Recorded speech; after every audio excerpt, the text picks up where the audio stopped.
siapkan untuk kelas. Dan siap gerak. Sebelum mulai bergerak berdoa mulai.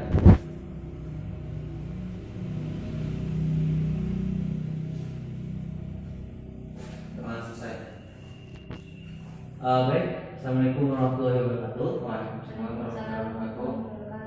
Sebelum kita mulai materi pada hari ini, alangkah lebih baiknya Ananda sekalian untuk membaca Al-Quran terlebih dahulu. Silakan perwakilan dari salah satu wanita untuk membaca Al-Quran 2 menit. A'udzu billahi minasyaitonir rajim. Innal ladzina kafaru sawa'un 'alaihim a'anzartahum am lam tunzirhum la yu'minun. Khatamallahu 'ala qulubihim wa 'ala sam'ihim wa 'ala absarihim ghishawatun wa lahum 'adzabun 'adzim. Wa minan nasi man yaqulu amanna billahi wa bil yawmil akhir wa ma hum bimu'minin. Yukhadi'una Allaha walladzina amanu wa yukhadi'una Allaha walladzina amanu wa ma yakhda'una illa anfusahum wa ma yash'urun. Fi qulubihim maradun fazadahumullahu maradan wa lahum 'adzabun alimun bima kanu yakzibun. Wa idza qila lahum la tufsidu fil ardi qalu innama nahnu muslihun. Ala innahum humul mufsidun walakin la yash'urun. Wa idza qila lahum aminu kama amanan nasu qalu anu'minu kama amanas sufaha. Ala innahum humus sufaha walakin la ya'lamun. Shadaqallahul azim. Baik, semoga dengan membaca Al-Quran dilancarkan pembelajaran kita pada hari ini dari awal sampai akhir. Sebelumnya kita ambil absen dulu terlebih dahulu. Apakah ada yang tidak hadir pada hari ini? Ya, ada semua ya. Baik, selanjutnya kita akan masuk ke pembahasan. Sebelum kita masuk ke pembahasan, minggu lalu Ananda telah belajar tentang pengertian hidrokarbon. Hidrokarbon adalah senyawa kimia yang terdiri atas atom C dan atom H. Contohnya seperti materi kita pada hari ini, yaitu karbohidrat. Di sana ada karbohidrat, ada karbon, ada atom hidrogennya dan ada atom oksigennya. Jadi karbohidrat ini termasuk ke dalam gugus fungsi dari hidrokarbon. Baik, dari sana dalam materi hidrokarbon Ananda telah baca sebelumnya. Hidrokarbon terdiri atas C dan H. Baik, di sini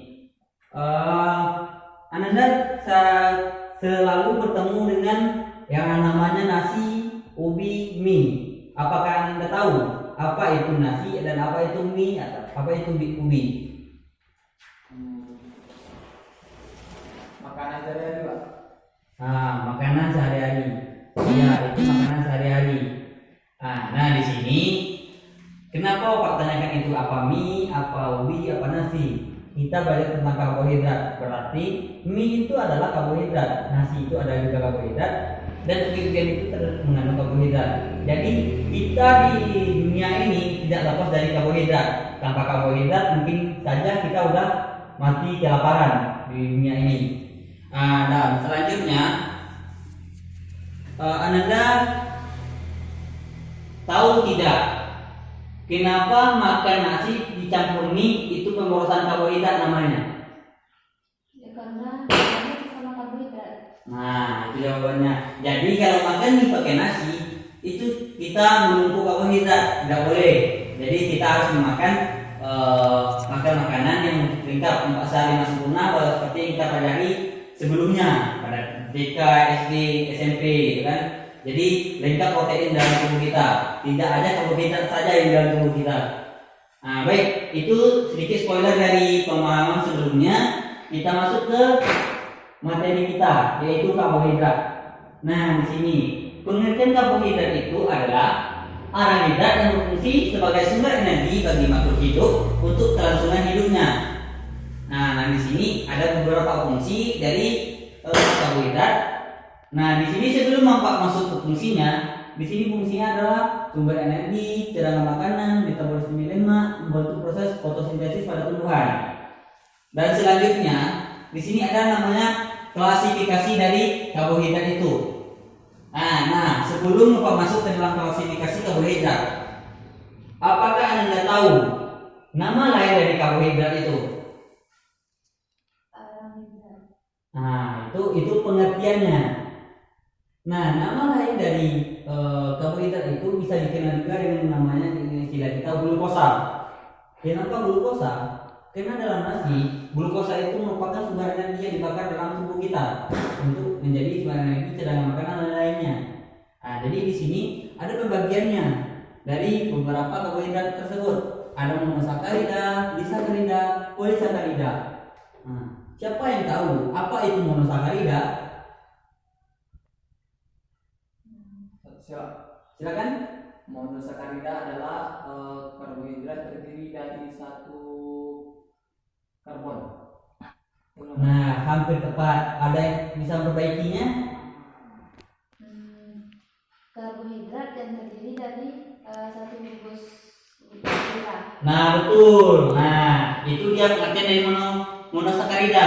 Monosakarida itu adalah karbohidrat yang bentuk sederhananya paling sederhana yang terdiri cuma dari satu bungkus fungsi glukosa, gitu. Jadi monosakarida ini sering kita temukan di dalam buah-buahan, di dalam air tebu, nah gitu. Itu sering kita temukan di alam, kecuali galaktosa. Galaktosa ini cuma kita temui di dalam rumah dan susu. Nah gitu. Nah, selanjutnya ada disakarida. Disakarida ini bernama kenapa disakarida? Dia di sini terdiri atas 2 bungkus fungsi gula. Nah, bisa jadi glukosa atau glukosa yang menghasilkan sukrosa nantinya, ataupun glukosa dengan fruktosa yang akan menghasilkan maltosa, ataupun glukosa dan galaktosa yang akan menghasilkan laktosa. Nah, jadi di sini dia terdiri dari 2 bungkus gula, atau 2 bungkus glukosa di sini. Nah, sedangkan dengan polisakarida, pembagian terakhir, dari namanya saja kita sudah tahu poli. Nah, poli itu berarti banyak, sakarida itu tadi sudah kita ketahui adalah gula. Baik, di sini polisakarida itu adalah suatu karbohidrat yang terdiri dari 2 atau 3 atau lebih bungkus fungsi dari gula. Jadi contohnya di sini amilum. Apakah Anda tahu saat makan nasi, jika dikunyah lama-kelamaan akan menghasilkan rasa manis. Di sana terjadi proses pemecahan amilum oleh gigi dan dibantu oleh enzim. Gitu. Jadi salah satu dari fungsi gula itu nanti membantu kerja protein, enzim dan lain-lain dalam tubuh kita. Jadi itulah klasifikasi dari karbohidrat itu. Sampai di sini ada yang mau ditanyakan? Pak, Saya silakan. dari penghasil disakarida itu kan gabung glukosa, fruktosa dan galaktosa. Apakah ada kalau digabungkan fruktosa dengan galaktosa apa jadi? Fruktosa dan galaktosa. Nah, pertanyaannya bagus ya. Di sini selama Bapak belajar tentang karbohidrat belum ada kok temukan fruktosa digabung dengan galaktosa. Nah, di sini pembagiannya itu cuma glukosa tambah fruktosa, glukosa tambah galaktosa, glukosa tambah glukosa. Fruktosa tambah galaktosa itu tidak ada. Entah kenapa Bapak juga nggak tahu ya. Itu soalnya kita sudah mempelajarinya dari yang terdahulu, yang hasil penelitian orang banyak, gitu kan.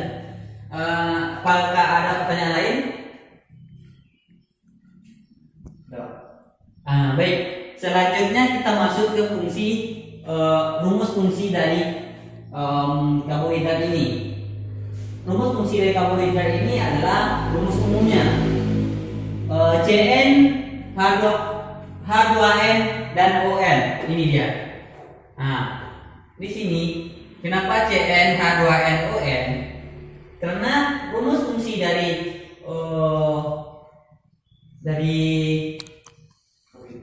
karbohidrat itu adalah C11, H22 dan O6. Nah, jadi di sini C11, H22 dan O6. Dan perbandingannya C11 1 banding 2 banding 1. Jadi Cn, H2N, ON. Nah, makanya di sini kita temukan rumus umumnya Cn, H2N, ON gitu. Baik, ini rumus umumnya. Selanjutnya kita masuk ke contoh. Mungkin kalau contoh nggak usah Bapak jelaskan ya, Bapak tanya aja. Siapa tahu contoh dari karbohidrat? Silakan. Nasi. Nah, siapa lagi? Jagung. Apa lagi? Umbi-umbian, Pak. Nah, bagus, pintar. Kalau makanan cepat ya. Maklum, Pak. Nah, di sini ini udah kita masuk ke dalam udah sampai kita ke penghujung ya dari materi kita. Baik, sebelumnya mau pertanyakan lagi, apakah ada yang mau dipertanyakan yang masih diragukan tentang karbohidrat ini?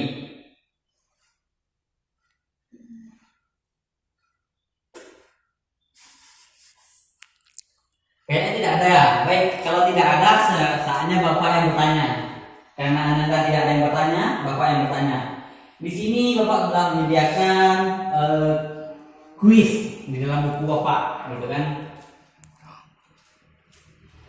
Sebelum kita masuk ke kuisnya, ke soalnya, Bapak mau Anda dibagi menjadi 2 kelompok. Nah, jadi sudah dibagi kan? Nah, di sini baik buat kelompok pertama, silakan Anda cari tentang contoh dari contoh dan pengertian dari monosakarida. Dan selanjutnya buat kelompok selanjutnya yaitu tentang disakarida. Silakan Anda cari, Bapak kasih waktu 2 menit.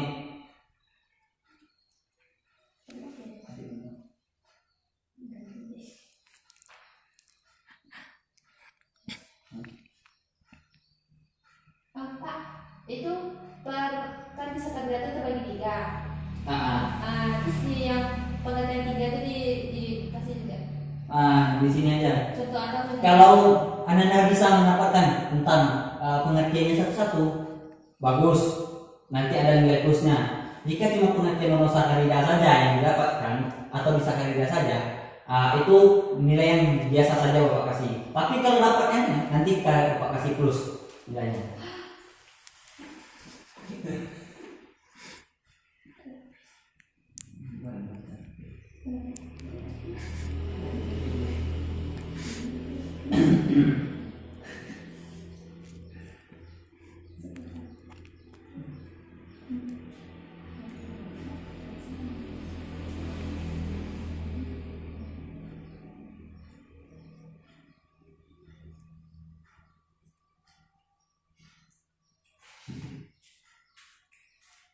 Kan diajarkan Anda sudah dapat jawabannya. Saya, Pak. Silakan. Saya dari kelompok yang mencari tentang monosakarida, Pak. Untuk pengertiannya, monosakarida adalah karbohidrat yang paling sederhana dan terdiri dari 1 bungkus gula. Untuk contohnya, yang pertama glukosa. Contohnya di kehidupan sehari-hari adalah gula, air tebu dan lain-lainnya. Kemudian untuk fruktosa, contohnya itu buah-buahan, Pak, seperti pisang, pir, anggur dan lain-lain lah. Dan terakhir contohnya galakosa memiliki contoh lemak dan susu seperti Bapak bilang tadi. Baik, pintar. Aku buat kelompok monosakarida. Baik, selanjutnya apa kelompok disakarida sudah dapat jawabannya? Coba lupa ya. Ya, silakan. Kalau disakarida pengertiannya karbohidrat yang terdiri dari 2 gugus gula. Yang sukrosa terdapat pada seperti pada sayuran ada juga ya kan Pak ya. Terus kalau pada gula tebu juga terdapat di situ. Dan kemudian maltosa itu terdapat pada fermentasi padi-padian. Selanjutnya Kalau laktosa gula susu yang dan hanya satu-satunya terdapat pada hewan. Oke. Contohnya tentunya lupa. Baik. Ananda sudah menjawab kuis dadakan dari Bapak. Walaupun namanya kuis dadakan, tapi sebelumnya sudah Bapak jelaskan. Jadi aku buat kelompok disakarida. Baik, sepertinya Ananda telah mengerti tentang pengertian dari klasifikasi karbohidrat. Selanjutnya, siapa yang bisa menuliskan rumus karbohidrat ke depan? Ya Pak. Baik, silakan. Untuk rumus umumnya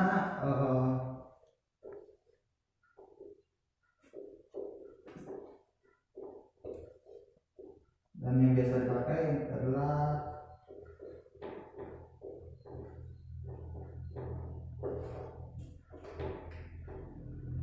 Baik. Apakah betul rumus umum ini ditulis Rajes? Betul. Baik, aku buat Rajes. Nah, di sini udah masuk ke rumus umum, contohnya sudah, pengertiannya sudah, dan fungsi dan klasifikasi Anda sudah insya Allah sudah paham kan? Atau apakah masih ada yang mau ditanyakan tentang karbohidrat ini? Cukup Pak. Insya Allah cukup. Baik, cukup. Di sini kita sudah masuk ke penghujung pembelajaran kita. Pembelajaran kita pada materi karbohidrat ini, Ananda tidak ada pembelajaran hitung-menghitung. Ini termasuk pembelajaran termudah di pembelajaran kimia. Silakan Ananda pahami, hafal dari pengertian sampai contoh dan rumus umumnya. Nanti kita akan bertemu minggu depan dengan atas namanya ulangan harian tentang karbohidrat ini. Nah itu dari Bapak lihat sekarang Anda sudah paham tentang tentang karbohidrat ini. Nah di sini ada beberapa contoh gambar dari karbohidrat. Bapak lupa menunjukkannya. Yang pertama contohnya tadi fruktosa, nih pisang. Ada rasa manis di gula, itu fruktosa atau gula buah. Dan contohnya lagi di laptop nih ada gula pasir, sukrosa itu namanya, yang terbuat dari tebu dan lain-lainnya. Dan ada lagi kalau amidum, sama tahu amidum itu turun tepung namanya kita di sini ya. Nah itulah contoh-contoh dari glukosa yang Bapak sajikan pada hari ini. Nah kita sudah masuk ke semua sudah terkelar pada hari ini. Sedikit Bapak review kembali ke depannya. Baik, dari pengertian karbohidrat. Karbohidrat adalah arang hidrat yang berfungsi sebagai sumber energi bagi makhluk hidup untuk kelangsungan hidupnya. Nah, apa itu pengertian dari karbohidrat? Arang hidrat yang berfungsi sebagai sumber energi bagi makhluk hidup untuk kelangsungan hidupnya. Nah, betul. Dan fungsi dari karbohidrat adalah sumber Energi, cadangan makanan, metabolisme lemak, dan membantu proses fotosintesis pada sel penemuan. Nah, selanjutnya dari klasifikasinya. Klasifikasi karbohidrat itu terdiri dari 3 monosakarida, disakarida, dan polisakarida. Contoh dari monosakarida apa? Glukosa, fruktosa, dan galaktosa. Contoh dari disakarida Sukrosa, laktosa, dan laktosa. dan polisakarida? Amilum. Nah, Tuh, contohnya dari karbohidrat dalam kehidupan sehari-hari apa? Nasi, mie, jagung, kemudian gula, bumbu dan lain-lain. Nah, kita rumus umum dari karbohidrat ini apa? Silakan sebutkan. Arif? CnO2n ON. Nah, siapa yang bisa menentukan? Apa Pak? JnH2nOn. Nah, betul. Nah, Arif silakan membuat diperhatikan lagi ya pembelajaran di kelasnya. Nah, di sini udah tahu semuanya tentang karbohidrat. Apakah masih ada yang belum paham? Silakan tanyakan selagi waktu kita masih ada. Allah sudah Pak. Baik, kalau sudah, mari kita sudahi pembelajaran kita pada hari ini dengan mengucapkan alhamdulillahirobbilalamin. Semoga pembelajaran kita hari ini mendapat berkah dan rahmat hidayahnya dari Allah Subhanahu wa taala. Dan semoga ilmu yang kita dapatkan hari ini berguna untuk kita ke depannya. Amin. Baik. Sekian materi pada hari ini Bapak sudahi dengan assalamualaikum warahmatullahi wabarakatuh. Waalaikumsalam.